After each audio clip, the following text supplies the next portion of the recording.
Kaibigan totoo, bida ka rito.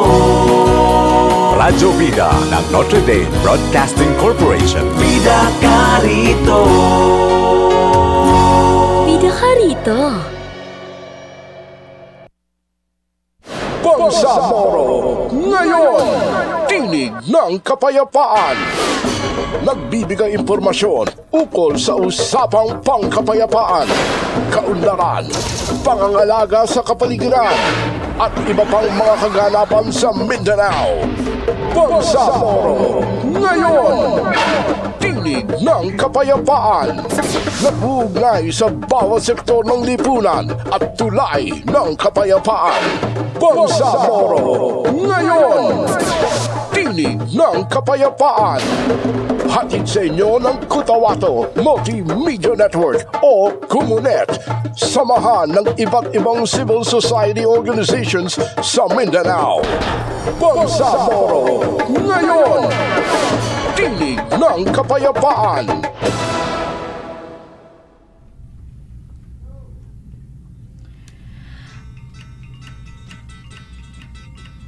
Assalamualaikum warahmatullahi ta'ala wabarakatuh. Fiyo Kolongonon at magandang gabi sa inyo mga kaibigan, ka-network at sa aming mga tagapakinig.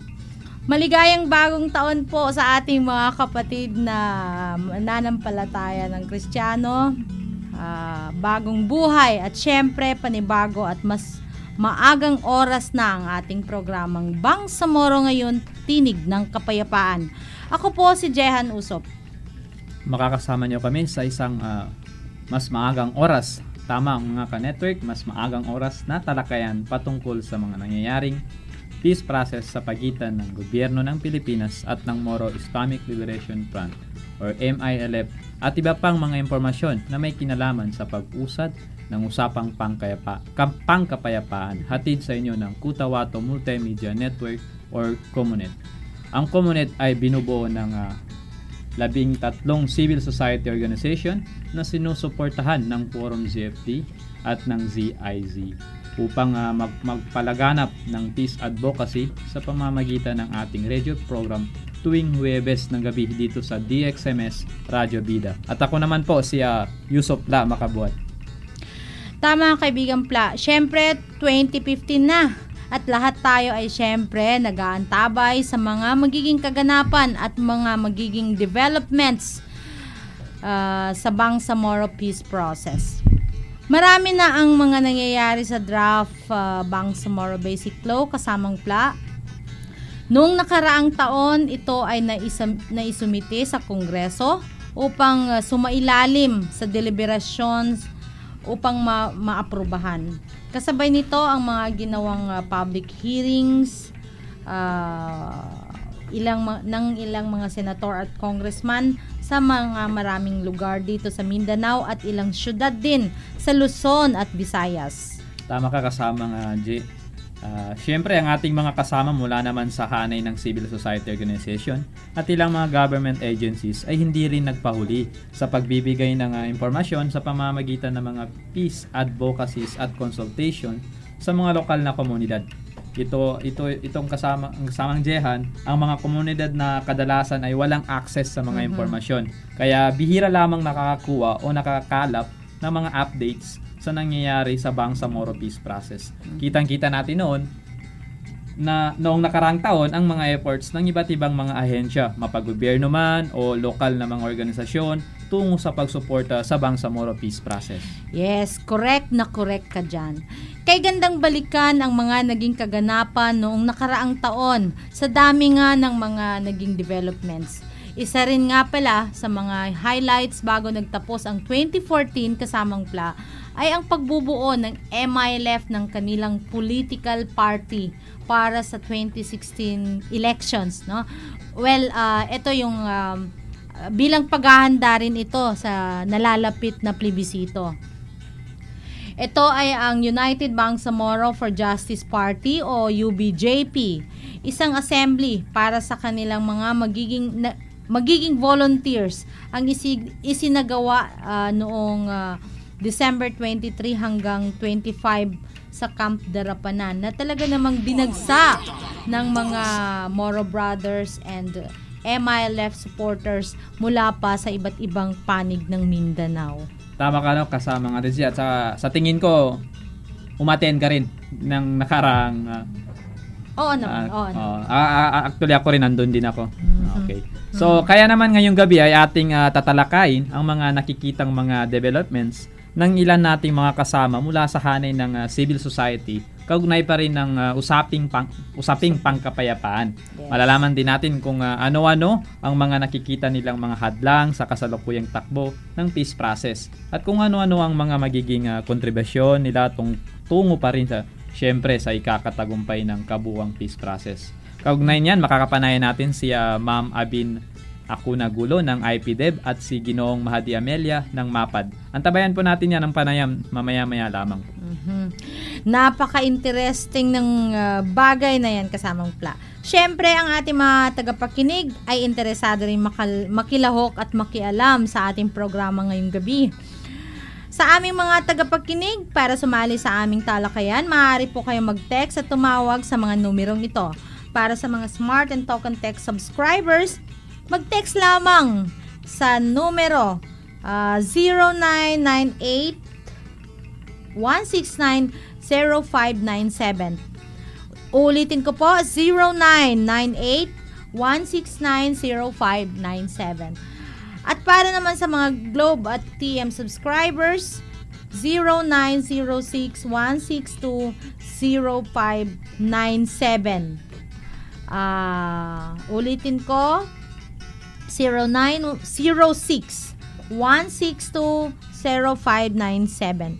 Sa pagpapadala po naman ng inyong mga text, huwag pong kalimutang banggitin ang inyong mga pangalan at lugar kung saan po kayo nakatira.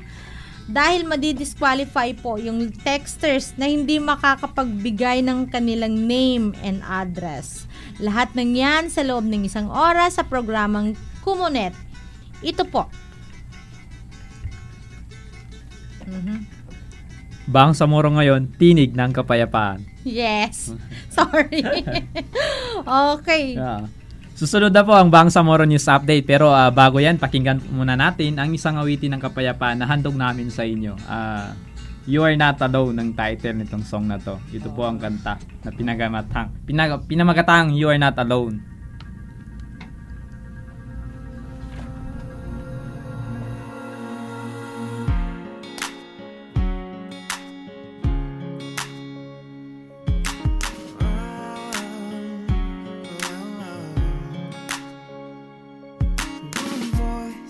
One song, one purpose, one breath, we journey on our way. So lost, so torn, still searching, we gotta find our way. If you believe with me, we can do it together. We can take this world and make it better. Standing side by side through stormy weather, we can make a change that will last forever.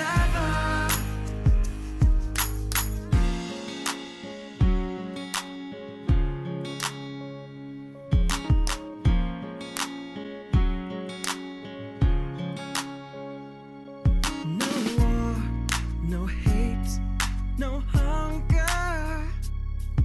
It's time to leave it all behind. One hope, one dream, one nation. We'll make it if we try. If you believe with me, we can do it together. We can take this world and make it better. Standing side by side through stormy weather, we can make a change that will last forever. Everybody sing with me and join in unity. unity. And lift your head up high, cause our voices will be heard. We're many different colors, but we're sisters and we're brothers. Sisters and we're brothers. Come on and sing with me in perfect harmony. If you believe with me, we can do it together. We can take this world and make it better. Standing side by side through stormy weather, we can make a change that will last forever. If you believe with me, we can do it together.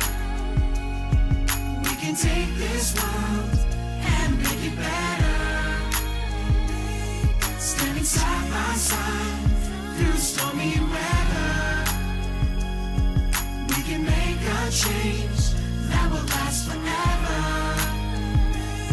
If you believe with me, we can do it together. We can take this world and make it better. Standing side by side through stormy weather, we can make a change that will last forever. If you believe with me, we can do it together. We can take this world and make it better. Standing side by side through stormy weather, we can make a change that will last forever.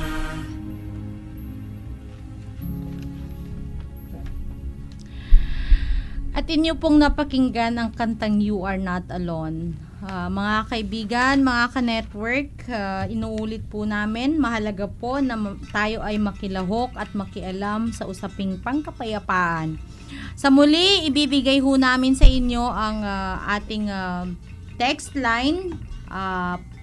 Pasensya na po dun sa kanina, pero mas maigi kung dito tayo magte-text. 0915-454-85554. Inuulit ko po, para sa mga Globe subscriber, 0915-454-8554. At sa mga token text subscriber, token text and smart subscriber, 0998-816-90597. 0998-1690597. Okay. Ang oras po natin, no, ganap ng alas 7:20. Narito na po ang mga Bangsamoro News Update. Bangsamoro News Update.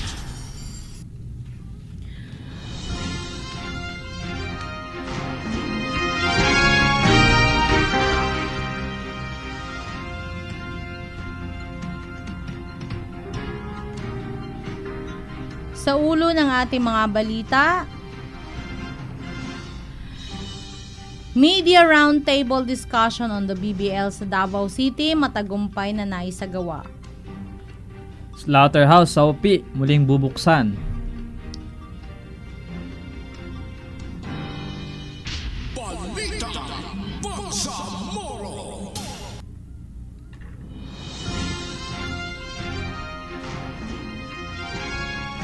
Media Roundtable discussion on the BBL sa Davao City matagumpay na naisagawa. Naging matagumpay ang ginawang Media Roundtable discussion patungkol sa Bangsamoro Basic Law na ginanap sa Royal Mandaya Hotel ganap ng alas 9:30 ng umaga hanggang 1:00 ng hapon. Dinaluhan ito ng iba't ibang media practitioners mula sa Davao City, kabilang na ang print, radio at TV.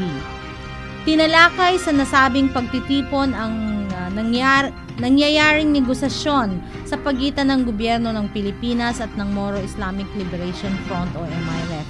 Particular dito ang FAB, CAB at ang BBL. Maging ang mga mainit na issues kaugnay nito. Tampok sa nasabing aktibidad sina GPH Peace Panel Chair Professor Miriam Coronel Ferrer at MILF Peace Panel Chair Muhagir Iqbal. Kasama din sina Attorney Raisa Jajuri, Attorney Sinen Bakani, Commissioner Abdullah Kamlian, former Presidential Advisor on the Peace Process, Secretary Jesus Dureza. Ang nasabing aktibidad ay inorganisa ng Bangsamoro Transition Commission o BTC at ng Mindanews sa suporta ng Canada Aid. Balita Bangsamoro.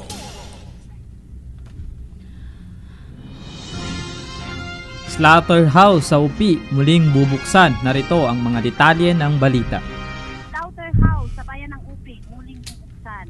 Muling bubuksan sa January 15, 2015 ang Slaughterhouse sa bayan ng UP Magsinnawa kung saan magtatalaga si UP Mayor Ramon Itiang Sr.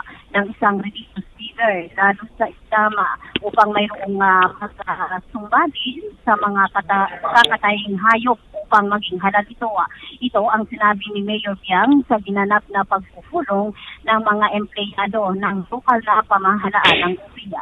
Kaugnay nito, magpupulong ang mga meat vendors at Muslim religious leaders sa bayan ng UPI sa January 14, 2015. Mula sa bulwagang pambalitaan ng DHUP, Cheneta Martin Momek na suulat. Balita Bangsamoro.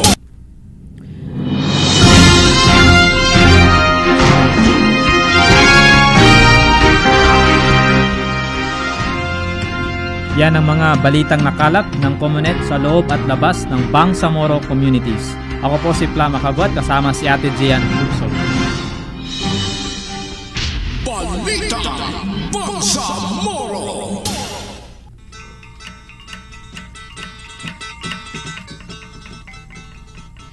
At ngayon naman pakinggan natin ang ginawang panayam ng Comunet sa ating mga lokal na komunidad. Kung ano ang kanilang saloobin sa kasalukuyang lagay ng kapayapaan at seguridad sa Mindanao. Tinig ng Kapayapaan. Para sa iyo, ano ba ang kapayapaan? Ang kailangan para sa kapayapaan ay respeto, pag-uunawa sa isa't isa. Kung wala yun, hindi masisimulan even yung talks towards the attainment of peace. Unang kailangan sa kapayapaan, yung pagkakaisa ng mga tao. Pagkaroon ng unity at saka pagkakaintindihan ng bawat isa. Respetuhin ang bawat kultura at saka relihiyon para walang gulo. Hatid sa inyo ng Forum ZFT Civil Peace Service.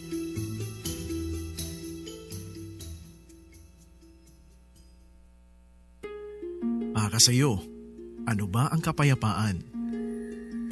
Ang kailangan para magkaroon ng kapayapaan ay kailangan tayo ay magtulungan na suportahan ang usapang pangkapayapaan. Kailangan ng respeto sa isa't isa at pinakamahalaga, pagmamahal, pagkakaintindihan ng bawat isa. We need to have patience because good things need long time to come and to prepare. And secondly, we need to capacitate the people, capacitate so that they will be able to professionally manage their new Bangsamoro entity. Hatid sa inyo ng Forum. Para sa iyo, ano ba ang kapayapaan? Para makamit natin ang tunay na kapayapaan, kailangan alamin natin or huwag manakit sa kapwa nating tao. Huwag magsalita, huwag humatol ng maling akala. Alamin natin bilang isang tao rin sila na may dignidad. Bilang isang mamayan, ang kailangan natin para maabot ang kapayapaan ay ang pagkakaroon ng kapayapaan sa ating mga sarili. Dahil naniniwala ako na ang kapayapaan ay nagsisimula sa ating mga sarili. Simula mismo sa ating tahanan, yung magkaroon ng pagkakaisa sa loob ng isang tahanan o di kaya sa loob ng isang community na paano natin ma-advocate yung tinatawag na peace in education. Hatid sa inyo ng Forum. Tinig ng Kapayapaan.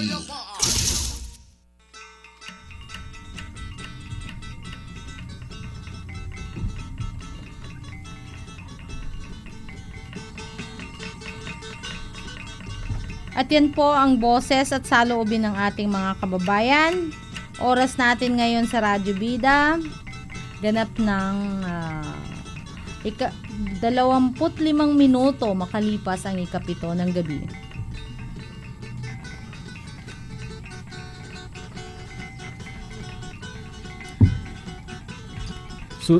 Susunod mga ka-network ang ating live interview kaya Ma'am Abina Cunagulo ng IPDEV. Kaugnay pa rin sa Bangsamoro Peace Process. Sa pagbabalik po yan ng ating programa.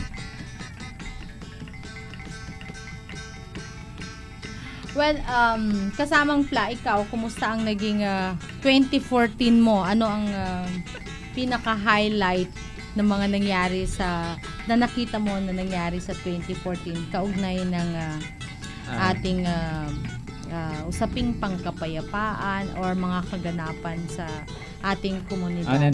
Ano yan kasamang tungkol ba sa personal kung sa 2014 or tungkol sa mga nangyayari sa paligid natin sa nakaraang 2014? Well, ang gusto ko lang naman malaman yung mga kaganapan na may kinalaman sa ating usaping pangkapayapaan. Okay. At syempre gusto nating madugtungan yun ng sa tingin natin mas positibo kesa sa kung kaya nating higitan yung 2014 sana mas higit pa, no? Ako talaga personally ang hindi ko makakalimutan sa huling bahagi ng ating taon ay itong naganap na Volunteers Assembly. Yung nakaraang December 23 to 25. Yes, nung nakaraang December 23 to 25 kung saan ginanap ang first General UBJP Volunteers General Assembly. Diyos ko, napakaraming tao. Oo. At kaugnay nga niyan mga kaibigan, atin din na note yung sinabi ng buting chairman ng MILF, at the same time president ng UBJP na si Chairman Alhaj Murad patungkol doon sa mga issue. Isa pa kasamang Pla, maraming nagtatanong sa atin tungkol sa issue na yan, no? Yung tungkol sa pagbibenta ng form at di umano'y meron pang nagaganap na mga pangungulekta ng bayad, no?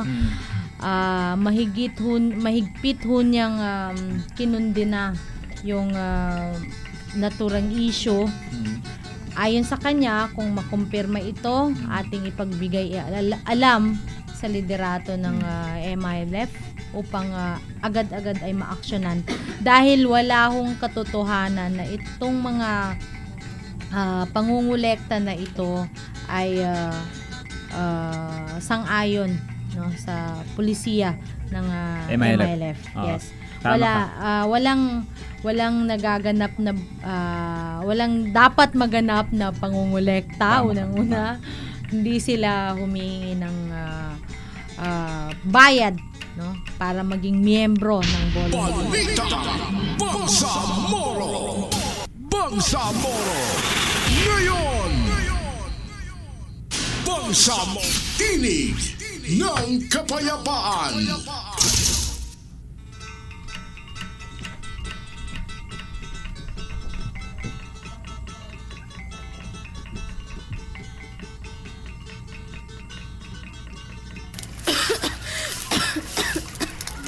Oh, Mare, bakit inuubo na naman ang anak mo?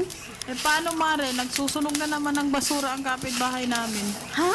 Hindi ba nila alam na mahigpit na ipinagbabawal ang pagsusunog ng basura ayon sa ating Municipal Ordinance No. 3, Series of 2009? Para maiwasan ang pagsusunog ng basura, kailangang paghiwalayin ang mga nabubulok at hindi nabubulok.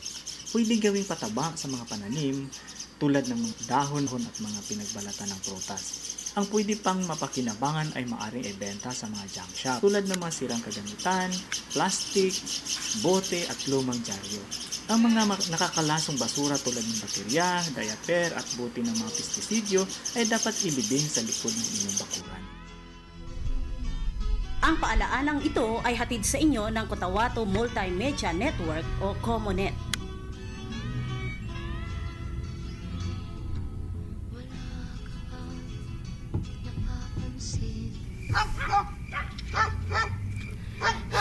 Sige, Janet!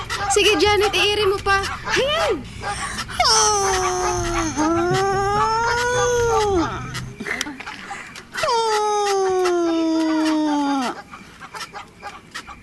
Babu, Nginan, bakit walang iyak ang anak ko?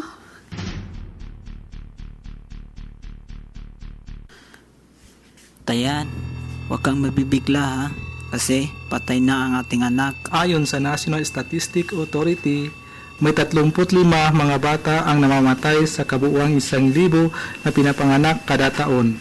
Para maiwasan ito, kailangan magpunta agad sa pinakamalapit na birthing clinic, rural health unit o di kaya'y hospital. Ang paalaalang ito ay hatid sa inyo ng Cotabato Multimedia Network o COMONET.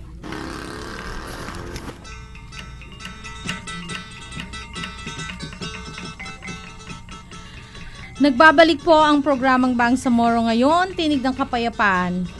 Oras po natin ay ganap ng 31 minuto makalipas ang 7 ng gabi. Sa punto pong ito mga ka-network, ating makakapanayam ng live via phone si Ginoong Mahdi Amelia, ang Executive Director ho ng Mindanao Action for Peace and Development or MAPAD. Magandang gabi po, mapiyamang gabi Sir Mahdi Amelia. Welcome po sa ating programang Bangsamoro ngayon, Tinig ng Kapayapaan. Ako po si Jehan Usop, kasama po si Yusop Lamakabuat. Hello?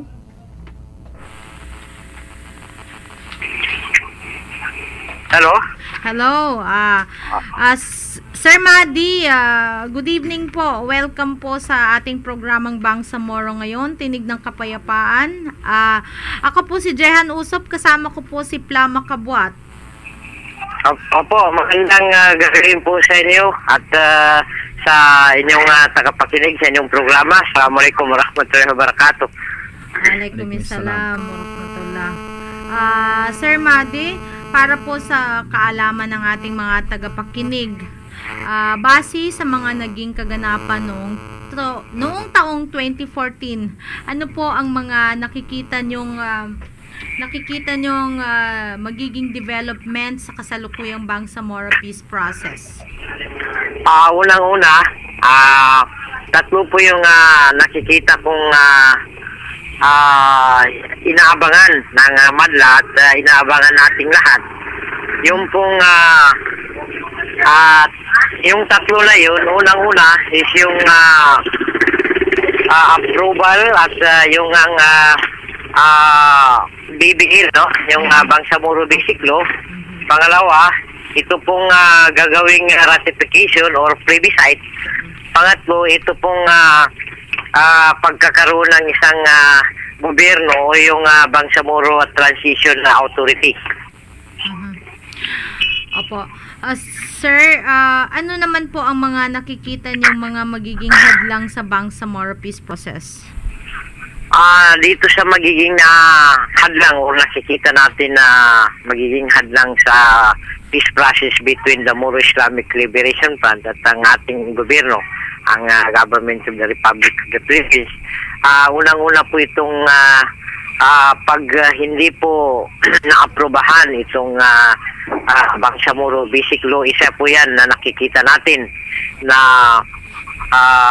maging malaking hadlang para sa pag-usad ng kapayapaan dito sa ating bansa, lalong-lalo na dito sa Mindanao, dahil nga yan yung nakikita natin na solusyon dito sa problema nga dito sa Mindanao, yung problema nga nasimulan from 1968 At ngayon, more than 40 years na po ito na problema, suliranin ng ating bansa, ay hindi rin nare-resolve. So, pag ito pong Bangsamoro Basic Law na ginawa ng ating grupo, ito pong grupo ng Bangsamoro Transition Commission, ay hindi mag-successful at hindi ma-aprobahan, maaaring ito ang pinakamalaking hadlang sa kapayapaan dito sa Mindanao. May katanungan po sa inyo si Kasamang Pla, sir. Okay, assalamualaikum, sir. Waalaikumsalam. Bilang miyembro po ng civil society, actually marami na po, alam po natin na itong mga civil society, marami na pong nag-contribute sa usaping pangkapayapaan. So, maliban doon, ano pa po ang nakikita niyong magiging contribution nyo sa usaping pangkapayapaan?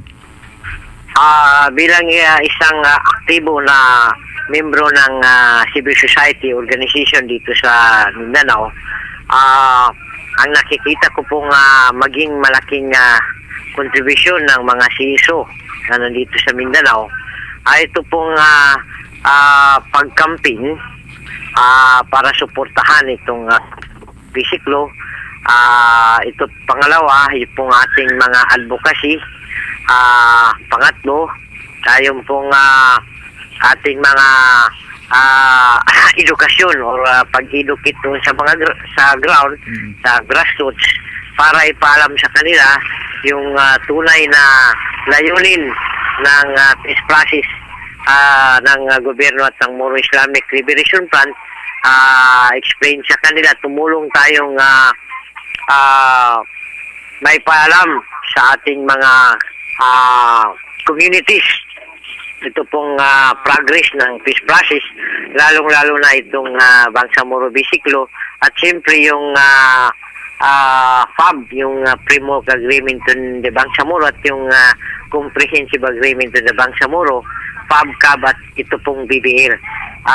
Kailangan nating tumulong, although alam natin na yung ilan or karamihan sa ating mga civil society ay nandyan na po, tumulong na po sila na ikampanya na itong basic law na ginagawa ngayon dyan sa Congress. At maliban doon, sa tatlong nabanggit ko, tayo mismo sa mga civil society organization ay patuloy natin yung ating pagtatrabaho, yung ating mga networks, ating paigtingin yung ating mga trabaho sa network. Halimbawa, itong Comunet na nag-sponsor nga nitong radio program, sa ito sa nakikita natin malaking tulong. Yung networking natin at siyempre yung nandyan yung ating determinasyon na tumulong sa kapayapaan dito sa Mindanao. Okay po. Meron po ba tayong mensahe po para sa mga tagapakinig natin, especially sa nasasakupan ng ating Bangsamoro? Ito po ang aming panawagan sa ating mga kapatid na gustong makamit ang kapayapaan dito sa Mindanao. Unang-una, sa ating mga communities, makialam po tayo, makinig po tayo, sumali po tayo sa mga forum, mga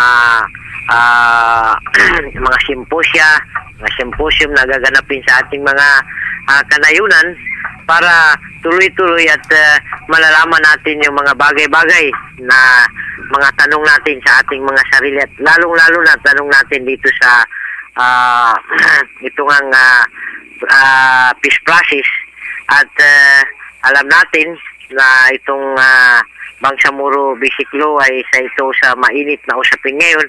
Sana sa ating mga communities tuloy-tuloy po yung ating pakikinig, pakialam, makisali po tayo dito sa usapin ng Bangsamoro Basic Law nang sa ganun ay maintindihan natin at doon magbabase yung ating desisyon, lalong-lalo na sa darating kung meron pang mangyayaring kailangan ngayon pa lang alam na natin yung ating karapatan na bumoto or lumahok na dito sa gaganaping plebiscite at tuluyang sumuporta dito sa BBL at manalo nga yung sinasabi nilang yes na campaign at yung Bangsamoro Bisiklo ay tuluyan ng maratify at nang sa ganun ay magsisimula yung transition authority at makikita natin yung kapayapaan dito sa ating lugar, lalong-lalo na dito sa Mindanao.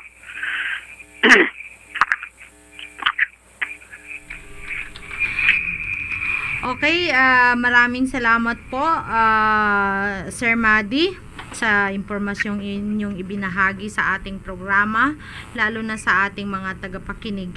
Sana ay muli nyo po kaming mapaunlakan sa mga susunod pang pagkakataon. Maraming salamat din po sa inyo at magandang gabi. Assalamualaikum warahmatullahi wabarakatuh.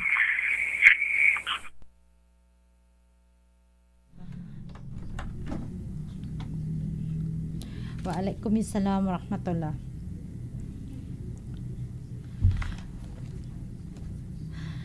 Mga kaibigan, susunod po yung tayo po ay magbabalik pagkaraan ng ilang paalala. Madali ka ata. Saan bang punta mo? Oo nga, nagsimula na kasi ang konsultasyon sa Bangsamoro Bisiklo dun sa barangay hall natin. Ano ba kasi ang Bangsamoro Bisiklo na yan? Ang Bangsamoro Bisiklo ay isang batas na ipapatupad ng Bangsamoro para sa pagkakinlanlan at sa pamamagitan nito ay magkaroon ng Bangsamoro government at nang magkaroon ng lakas at magkaroon din ng sanga-sanga o structure. Ganun ba? Pwede ba akong sumama? Dumalo tayo sa mga ginagawang public consultation patungkol sa Bangsamoro Bisiklo upang maliwanagan tayo sa mga artikulo at mga seksyon na napaloob dito. Magmungkahi ng ating mga pananaw sa naturang ipapasang batas para sa Bangsamoro. Ang programang ito ay hatid sa inyo ng Cotabato Multimedia Network o COMNET.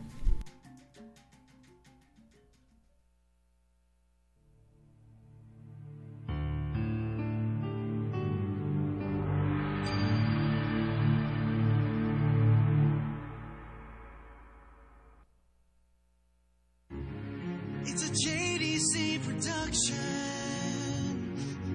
Hey man, don't forget about me. And we got JV.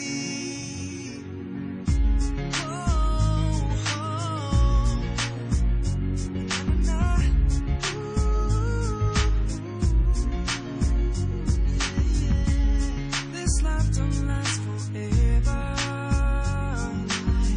So tell me what we're waiting for. Better off being together. Being miserable alone. 'Cause I've been there before and you've been there before, but together we can be alright. 'Cause when it gets dark and when it gets cold, we hold each other till we see the sunlight. If you just hold my hand, baby, I promise that I'll do all I can. 'Cause we'll get better if you just hold my hand. Nothing can come between us if you just hold my hand. The nights are getting darker, and there's no peace inside. So I make our lives harder by fighting love tonight. 'Cause I've been there before and you've been there before, but together we can be alright. 'Cause when it gets dark and when it gets cold, we hold each other till we see the sunlight.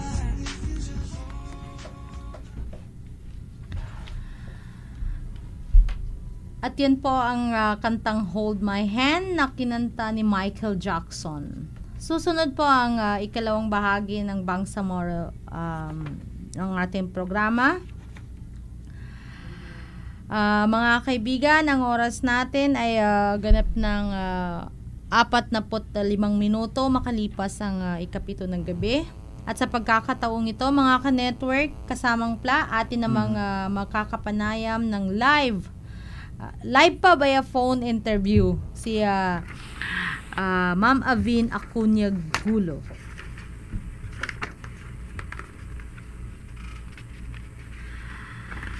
Mula sa IPDEV.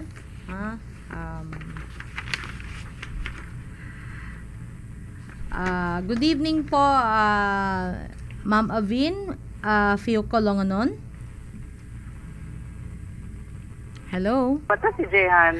Yes, Ma'am Avin, ako po si Jehan Usop at kasama ko po si Pla. Yes. Si Pla Makabuat. Apo. Ay, okay. Good evening. Assalamualaikum. Fiyo ko Longonon. Galing naman ni Jehan. Na-memorize mo ako. Ako medyo nakalimutan ko na kung hindi mo binanggit, hindi ko rin na-recall. Thank you so much for the calling. Good evening sa lahat ng listeners ng Community Radio. Good evening po, Fiyo ko Longonon at Happy New Year. Oo nga, The New Year is only like 8 days old. So, Happy New Year sa lahat ng mga tagapakinig ninyo. At I do hope that 2016 will usher a lot of good developments sa lahat ng nandito sa ating lugar. Opo. Sana nga po. Ma'am Avin, hindi na po kami magpapaligoy-ligoy pa. Nais po namin mahingi at para po sa kaalaman ng ating mga tagapakinig, base sa mga naging kaganapan noong taong 2014, ano po ang mga nakikita ninyong mga naging development magiging development sa kasalukuyang Bangsamoro Peace Process? Right. Sige. Actually, kung i-review natin ang 2014, it was really a series, no? Hindi lang siya talaga one time, but a series of opportunities, especially dahil nga ang bias would really be for the indigenous peoples, ay ang peace process ay nagkaroon ng continuous consultations and discussions about IP rights inside the Bangsamoro, at ang pinaka-highlight nito over the past year ay nagkaroon talaga ng congressional consultations. And then the congressional consultations was also an opportunity na maikumpara kung ano ang batas ng Indigenous Peoples' Rights Act at ano ang implications nito sa pinopropose na Bangsamoro Basic Law. Okay po, ma'am, no? Assalamualaikum, ma'am. Ako pala si Pla Makabuat. Yes, salam, Pla. Ano naman po ang mga nakikita niyong mga magiging hadlang sa Bangsamoro Peace Process? Magiging hadlang is may mga lahat naman tayo aware doon sa dinaanan nating lahat in 2008, at ang nakikita po namin na sana hindi na mag-escalate ay yung mga dumaan na series also of harassment sa mga military detachments. Kasi yung mga nangyayaring harassment ay malakas na mapagkamalan na ito ay pagpipressure sa pamahalaan na ipasa ang Bangsamoro Basic Law, which we do not want to happen na magiging pressure siya. So we just hope na ma-minimize ito, yung mga harassments na ito. So basically yun lang naman ang nakikita natin, and we do hope na wala ring mga natural disasters na mangyari that will derail current efforts, no? We don't want any, we are praying na walang mga man-made at saka mga natural calamities na mangyari throughout 2015. Yes. Ma'am Avin, bilang miyembro po ng civil society, ano po ang nakikita niyong magiging contribution ninyo sa usaping pangkapayapaan? Okay, sige. As a reminder lang din, no, actually ang IPDEV is formally ending on January 31, 2015, but it doesn't mean that the work for indigenous peoples will stop, kasi marami po namang mga opportunities ngayon na naipasok natin ang agenda at saka ang cause ng indigenous people sa ARMM. Siguro ang masasabi ko lang, ang mumunting kontribusyon ng IPDEV ay magkaroon ng opportunity, magkaroon ng forum, magkaroon ng platform, magkaroon ng space na mapag-usapan ang makabuluhang issue ng IP sa awareness ng karamihan, no? Ibig sabihin, the issues of the indigenous peoples have always been there. It's just a matter of raising it to the level of awareness ng general public. Nandyan siya for the longest time, kaya lang hindi na pag-usapan. Siguro yung small contribution ng IPDEV was to just elevate the issue to a level na pwede na siyang pag-usapan ng karamihan. So, at least kahit pa paano, ano man ang outcome nito or ano man ang resulta, it's good that people will be discussing on an objective level, on a rational level, without being so emotional about issues. So we just hope that that provision of that opportunity for dialogue, discussion, and discourse was kahit pa paano na-accomplish ng kaunti ng IPDEV. Okay po. Meron po ba tayong mensahe para sa mga tagapakinig natin, ma'am? Yes, the message is, it's still the same.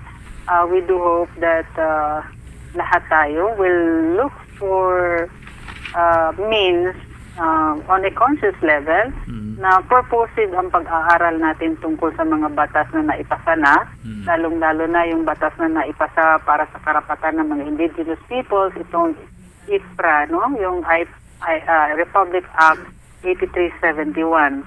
So, kung malaman natin ang batas, siguro mas may pagkakataon tayo na maikumpara ito at makakamungkahi tayo ng kung anong pwede nating maidagdag para maipabuti ang Bangsamoro Basic Law na kahit anong batas man ang maipasa ay talagang mapanatili yung karapatan ng mga katutubo dito sa ARMN or sa proposed Bangsamoro region. Ito yung mga karapatan ng mga Tiduray, Lambangian, Dulangan, Manobo, at Higaonon. So the message would be to continue studying, to continue the discourse, to continue talking about the issue, and be able to have, again, more rational judgment. Okay, maraming salamat po, Ma'am Avin. Gaya ng dati, maraming salamat po sa impormasyong inyong ibinahagi sa ating programa, lalo na sa ating mga tagapakinig. And thank you very much too sa programang Comunet. Maybe this will be the last interview that I will be granting you. Ang ma-encourage ko lang would be there are a lot of IPs also who are also capable of raising the issue. So I suggest that you also reach out to them nang sa ganun ay magkaroon ng mas malawak na partisipasyon ng programang Comunet. At hopefully sana magko-cross pa rin po ang ating landas at siguradong mamimiss po namin kayo. As I said, it's IPDEV that's closing, but the work for the IP will continue. Yes. And I wish you all the best sa Comunet, sa Cotabato Multimedia Network, that the organization will expand further, will enhance, and will be strengthened further. Maraming salamat po at mabuhay po kayo. Sa mga nais pong magpadala ng mga komento, reaksyon o panawagan, maaari kayong mag-text sa ating Comunet mobile numbers para sa Smart and Token Text subscribers. Mag-text lang po sa numero 0998-169-0597. At para po sa Globe and TM subscribers, mag-text lang po sa 0915-4548-554. Sa pagpapadala ng mensahe ay huwag kalimutang banggitin ang inyong complete name at maging ang lugar kung saan kayo nakatira. Susunod na po ang ikalawang bahagi ng Bangsamoro News Update.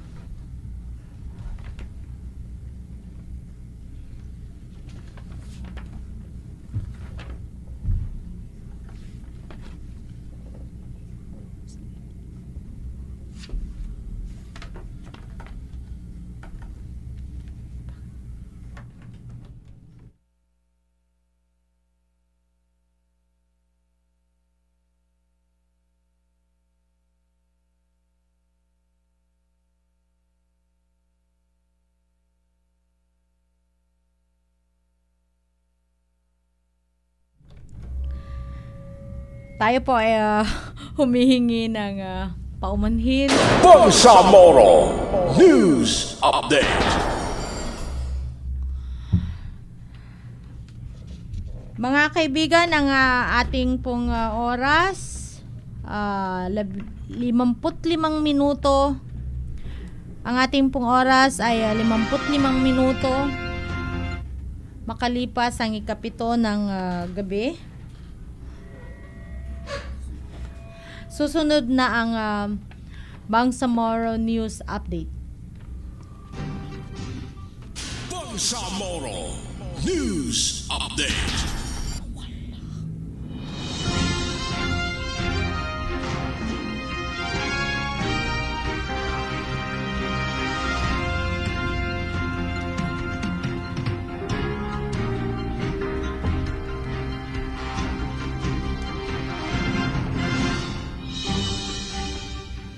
Sa ulo ng ating mga balita, kaso ng pangbubugbog, isa patay, isa sugatan. Renewal ng mga business licenses sa UP, nagpapatuloy.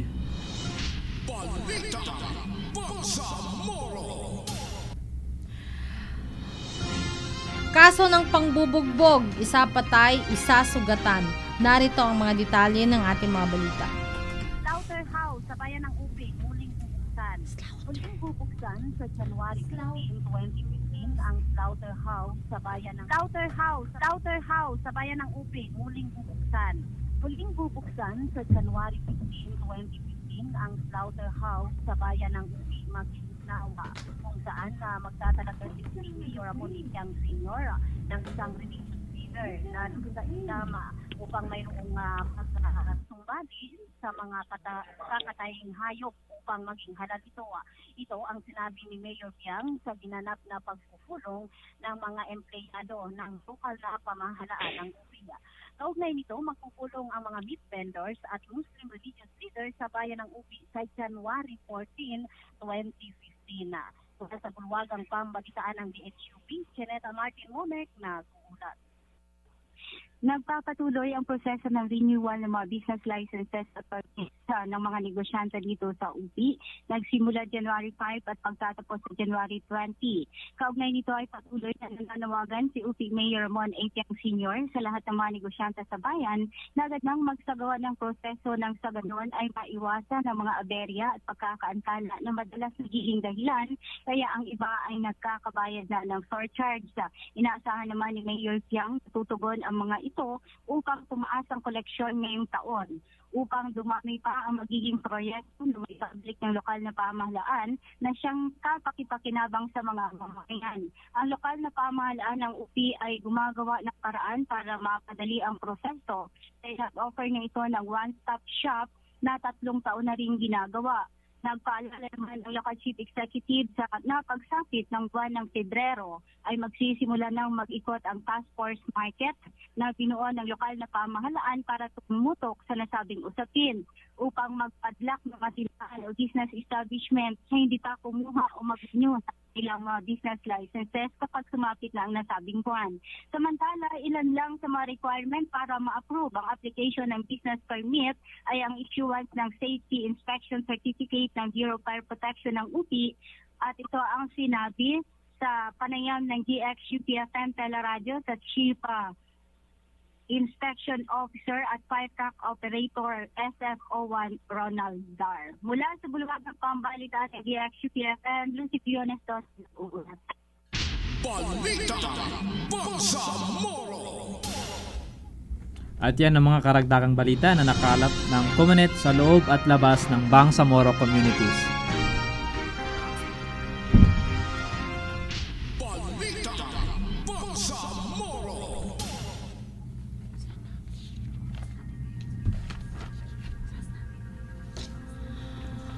Oras natin 59 na minuto makalipas ang ikapito ng gabi.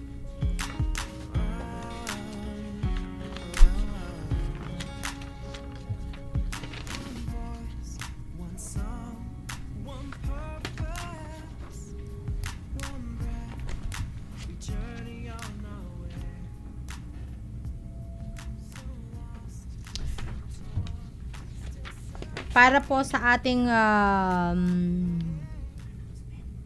announcement,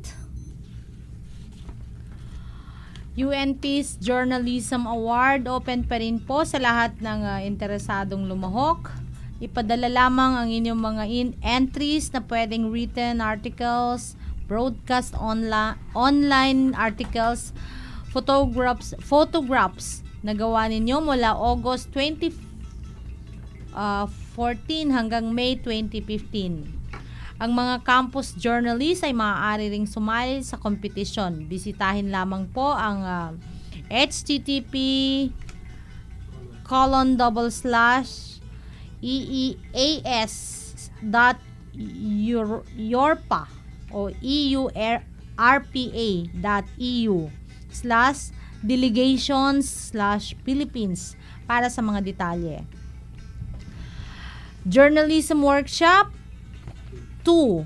Para sa ikalawang batch ng Comunet member organizations, isasagawa ngayong January 10 to 11, 2015 sa KFI Conference Room, Cotabato City. At tinatawagan din po ang lahat ng miyembro ng Comunet. Bukas magkakaroon po tayo ng editorial meeting 2 p.m. sa office ng Forum ZFT sa NBU compound at kung saan pag-uusapan natin ang mga kinakailangang preparations para sa susunod nating programa.